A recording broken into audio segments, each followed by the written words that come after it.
10 साल पुराने एक नेचुरल डिजास्टर जो हुआ था उसके आज तक के जो इम्प्लीकेशंस हैं उसके बारे में डिस्कस करेंगे। नाउ ये कॉमन पॉप नॉलेज की बात है कि 2011 में बेसिकली जापान में एक बड़ी सुनामी आई थी। एक 9 रिक्टर स्केल पर 9 का जो था उतना बड़ा बेसिकली एक अर्थक्वेक आया जिसकी वजह से एक मेजर सुनामी आई। अब उस सुनामी का जो सबसे बड़ा मेजर फॉल आउट था वो ये था कि जापान के कोस्ट पर बना हुआ एक फुकुशिमा नाम की जो जगह पर, यहां पर फुकुशिमा न्यूक्लियर रिएक्टर, ये पूरा का पूरा डैमेज हो गया। पानी इसके अंदर घुस गया, जो इसके क्रिटिकल स्ट्रक्चर थे, क्रिटिकल कंपोनेंट्स थे जो कंट्रोल करते थे इसको, वो पूरे के पूरे डिस्ट्रॉय हो गए, उनमें पानी भर गया, दे फेल हो गए। और जो यूरेनियम की जो रॉड्स इस न्यूक्लियर रिएक्टर में लगी हुई थी, they started falling out, they started melting. और उस न्यूक्लियर फॉल आउट को पिछले 10 साल से कंटेन करने की कोशिश की जा रही है। Now the question is comed कि वो जो कंटेन किया जा रहा था वो किया जाता है पानी के द्वारा। ठीक है, ये जो न्यूक्लियर फ्यूल मेल्ट होने लग रहा है, इसको कोल्ड रखने का एक तरीका है कि उसको पानी के अंदर डुबा के रखो and after that water get contaminated, उस पानी को कहीं और स्टोर कर दो।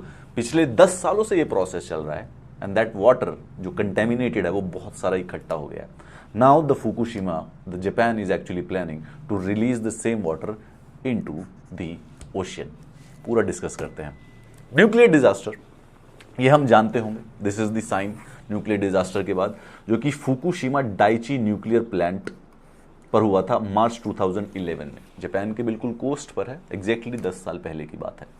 A magnitude of 9.0 earthquake struck, एक सुनामी आई, सारे के सारे क्रिटिकल कंट्रोल इक्विपमेंट हुए और एक मेल्ट डाउन मतलब कि जो न्यूक्लियर फ्यूल होता है, अंदर जो यूरेनियम की रॉड्स होती हैं वो लिटरली इतनी गर्म हो गई कि वो मेल्ट डाउन होने लग गई। For nearly a decade the plant workers have cooled the wreckage with water. ये जितना भी रैकेज था इसको पानी के द्वारा कूल किया जाता है। एक 10 साल हो चुके हैं सेम काम को करते करते। अब जो ये कंपनी जो ये काम करती है, टोक्यो इलेक्ट्रिकल पावर कंपनी यानी कि टेपको, is facing a new problem कि जितना रेडियो वाटर इकट्ठा हो गया है उसका क्या किया जाए। जापान का प्लान है कि इस सारे के सारे पानी को समुद्र में रिलीज कर दिया जाए, which is more than 1 million ton of radioactive water from the destroyed Fukushima nuclear station. इसको कम से कम 2 साल के बाद स्टार्ट करने लगेंगे। एंड थिंक अबाउट इट कि ये कितना बड़ा प्रोजेक्ट है कि जितना पानी इकट्ठा हुआ है उसको समुद्र में ऐसा नहीं है कि उसको रेडियो एक्टिव रहने देंगे, there will be a treatment to it, will discuss it. Treatment करके उसको 2 साल के बाद स्टार्ट होगा and it would take more than a decade उस पूरे के पूरे पानी को समुद्र में फैलाने के लिए। आइए पूरे प्रोसेस को समझते हैं। आप ये बात जनरल जानते हैं, साइंस का सबसे बेसिक है, हम 9th क्लास के फिजिक्स केमिस्ट्री की किताब में ये पढ़ लेते हैं। हमारा जो न्यूक्लियर रिएक्टर बनता है उसका बेसिक तरीका क्या होता है। ठीक है, हर एक रिएक्टर के अंदर बड़े सारे से यूरेनियम पैलेट्स या यूरेनियम रॉड्स लगी होती है। We understand that uranium is a naturally radioactive and undergoes a process called fission. इसके एटम ऑटोमेटिकली डिके हो जाते हैं और स्प्लिट होते हैं at a predictable rate, predict कर सकते हैं इस चीज को, एमिटिंग न्यूट्रॉन्स एंड हीट। अगर इस चीज को अनकंट्रोल कर दिया जाए, ठीक है, उसको अनकंट्रोल कर दिया जाए, इस फिजन को, इस प्रोसेस को जिसमें इस न्यूट्रॉन ब्रेकआउट, इसमें जो एटम्स जो हैं ब्रेकआउट करते हैं और हीट रिलीज करते हैं, तो वो एटम बॉम्ब बन जाता है। राइट, अनकंट्रोल हो गया तो एक साथ अनलिमिटेड अनकंट्रोल तरीके से एनर्जी रिलीज कर देगा। जब ये चीज कंट्रोल्ड होती है, इस चीज को कंट्रोल करने के तरीके हमने न्यूक्लियर रिएक्टर में लगा रखे हैं। हम यूरेनियम को लेते हैं और उसका जो फिजन का प्रोसेस है उसको कंट्रोल करते रहते हैं। उस कंट्रोल की वजह से जो ये हीट है ये हमारे कंट्रोल में रहती है। इसी हीट से हम बेसिकली पानी को बॉयल करते हैं, जिससे स्टीम टरबाइंस चलती हैं और जिससे इलेक्ट्रिसिटी जनरेट हो जाती है और बहुत ही क्लीन तरीके से। बस इसमें ये खतरा रहता है कि ये रेडियो एक्टिव मटेरियल, इसको हैंडल करने के में अगर कोई नेचुरल डिजास्टर की वजह से, जैसे कि हमने पहले कहीं देखा होगा चेरनोबिल में, एक बार एक डिजास्टर ह्यूमन एरर की वजह से कंप्लीटली बड़ा मेजर डिजास्टर हुआ था, one of the biggest human made disaster. उसी प्रकार से फुकुशिमा में एक नेचुरल डिजास्टर की वजह से प्रॉब्लम हो गई। Nuclear reactors control fission rates by surrounding the fuel rods with control rods that absorb extra neutrons. ठीक है, तो ये जो फिजन होने लग रहा है, इसमें जितने न्यूट्रॉन्स निकलते हैं एक बार एटम को स्प्लिट होने से, अगर इसको जाने दो तो ये अनलिमिटेड हो जाएंगे। ऑटोमेटिक है। एक एग्जांपल देखिए, एक एटम है, ये ब्रेकआउट हुआ, इसने 3 न्यूट्रॉन्स निकाले, ये और 3 एटम्स को करेगा, फिर उसने 3 और न्यूट्रॉन्स निकाले, ये 9 को कर देगा। विद इन 1 मिनट ये कम से कम मिलियंस में पहुंच जाएंगे। एग्जैक्टली जय हो वाला है, सलमान खान जी बोलते हैं, एक आदमी 3 आदमियों की हेल्प करेगा, वो 3 आदमी अगले 3 आदमियों की हेल्प करेगा, वो 3 आदमी अगले 3 आदमियों की हेल्प करेगा। लेकिन वो ये बताना भूल गए कि ऐसे तो 27 दिन के अंदर अंदर पूरा का पूरा भारत कंप्लीट हो जाएगा, ऐसे 3-3 वाली बात पे। फिर उसके बाद किसकी हेल्प करेंगे? Well nevertheless this is what the fission reaction is, कि वो 3 into 3 into 3 into 3 into 9 9 into फिर 81 हो जाता है, फिर 81 से 787 चला जाता है। इस प्रकार से वो और होता रहता है। तो इस चीज को कंट्रोल करना होता है कि न्यूट्रॉन निकले एक, फिर आगे से एक और स्प्लिट हो, फिर एक और निकले, और इससे एनर्जी जो निकली उसको पानी गर्म कर लिया और स्टीम टरबाइन चल गए। अर्थक्वेक आया, प्लांट्स रिएक्टर्स विथस्टूड द डैमेज, परंतु पानी इट लॉस्ट द पावर, जो थे क्रिटिकल ऑपरेटिंग इक्विपमेंट थे वो फ्लड हो गए, कूलिंग सिस्टम्स थे वो वर्क करना बंद हो गए, triggering a meltdown, a literal meltdown. जो रॉड थी वो एक्चुअली में पिघलने लग गई। Workers eventually contained the meltdown but they have been doing it from last 10 years. उस पूरी की पूरी साइट को पानी से भरकर रखते हैं, और जब रेडियो एक्टिव हो जाता है तो उस पानी को निकाल के बाहर स्टोर कर देते हैं।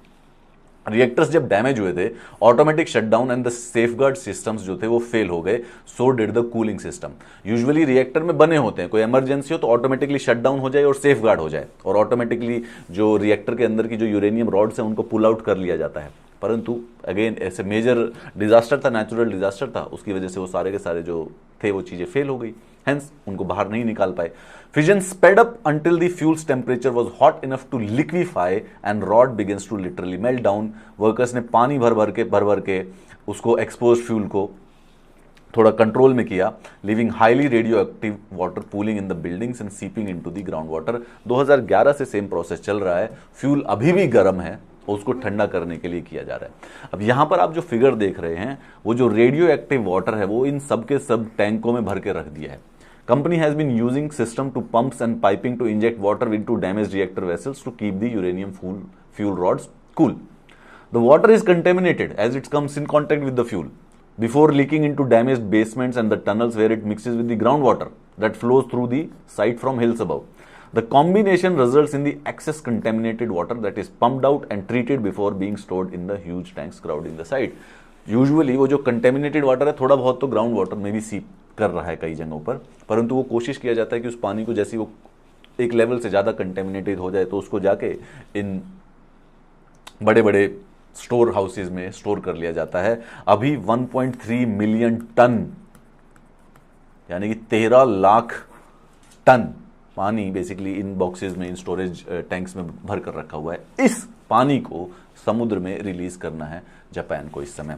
टेपको का प्लान है कि पूरे के पूरे पानी को, जो जितना भी कंटेमिनेटेड वाटर है, इसको फिल्टर किया जाए और इसके अंदर से जितने भी रेडियो एक्टिव आइसोटोप्स हैं उनको निकाल लिया जाए। ऑब्वियसली सिर्फ एक आइसोटोप रह जाएगा, tritium, which is a radioactive isotope of hydrogen hard to separate from water. ठीक है, एक रेडियो एक्टिव आइसोटोप है ट्रीटियम, हाइड्रोजन का। हाइड्रोजन के 2 आइसोटोप होते हैं, एक तो हाइड्रोजन डाइट्रियम और ट्रीटियम। ट्रीटियम को सेपरेट करना बहुत मुश्किल होता है, लेकिन ट्रीटियम को सेपरेट नहीं करने के बावजूद भी उसके साथ ही साथ उसके बाद पानी को डाइल्यूट करके पानी के समुद्र के अंदर फेंका जाएगा। That is the plan. TEPCO will then dilute the water until tritium levels fall below the regulatory limits before pumping it directly into the ocean from the coastal site. Water containing tritium is routinely released from nuclear plants around the world and releasing the Fukushima water to ocean is supported by the regulatory authorities. Regularly होता है ये, इनका अपना खुद का plan है कि कब से डैमेज नहीं होगा and then they will do it. Tritium is considered to be relatively harmless, ऐसा माना जाता है, because it does not emit enough energy to penetrate human skin. हाँ, अगर इसको डायरेक्टली इंजेक्ट कर लो तो कैंसर हो सकता है। This might be UPSC question, okay, कि ट्रीटियम वैसे हार्मफुल नहीं होता है। तो ये मत सोचना कि हाइड्रोजन का जो आइसोटॉप है, रेडियो एक्टिव आइसोटॉप जो होता है ट्रीटियम, वैसे डायरेक्टली इतनी एनर्जी नहीं क्रिएट करता है जिससे ह्यूमंस को डायरेक्टली नुकसान पहुंचे।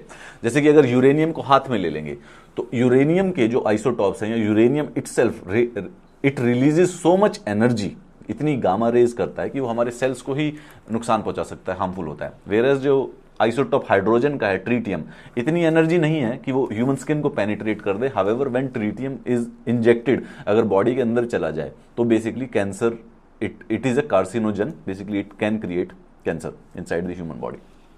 ये वाली बात है, ये तरीका है। This is the problem right now in front of the Fukushima. इतना बड़ा प्रॉब्लम उनके साथ 10 साल से पानी इकट्ठा करे जा रहे हैं वो उसको ठंडा करने के चक्कर में, और उस पानी को अब बेसिकली समुद्र में पहुंचाने की बात है। एनवायरमेंटल डिजास्टर से रिलेटेड ये टॉपिक है, एनवायरमेंट से संबंधित इसमें से कोई क्वेश्चन आ सकता है, टेक्निकल या टेक्नोलॉजिकल ले लो या फिजिक्स का ये ले लो, केमिस्ट्री का ले लो, but when it comes to environment, environment से रिलेटेड मेंस पर डिजास्टर से संबंधित भी कोई क्वेश्चन आएंगे, ठीक है, या फिर न्यूक्लियर रिएक्टर की फिजिबिलिटी पर क्वेश्चन आएंगे कि क्या न्यूक्लियर रिएक्टर बनाने चाहिए, क्योंकि अगर ऐसा मेजर डिजास्टर हो जाता है तो पूरी की पूरी साइट को ही खत्म कर देता है। Then you will mention the Fukushima nuclear reactor incident as the as a challenge for the nuclear power reactors. The first water release is not expected for the 2 years.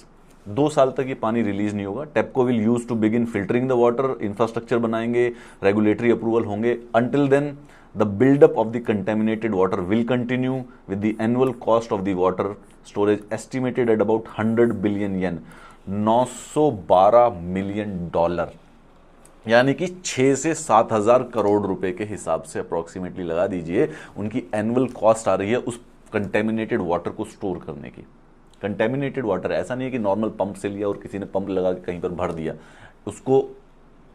उसको टच करना भी basically किसी भी जो workers हैं उनके लिए भी हार्मफुल हो सकता है। So it takes a lot of security and बस ये है कि खर्चा बहुत हो रहा है जापान का, और उस खर्चे से बचने के लिए उसको समुद्र में डालने की कोशिश की जा रही है। Water disposal will take decades to complete with the rolling filtering and dilution process alongside the planned decommissioning of the plant. तो ऐसा नहीं है कि एक दिन में हो जाएगा कि अचानक से खोल दिए सारे के सारे नल और सारा पानी बह गया। It would take more than decades, but धीरे धीरे खर्चा कम होगा। This is the plan. In case you need the PDF of this class, you can always find it at the Telegram channel of Amit किल्होर।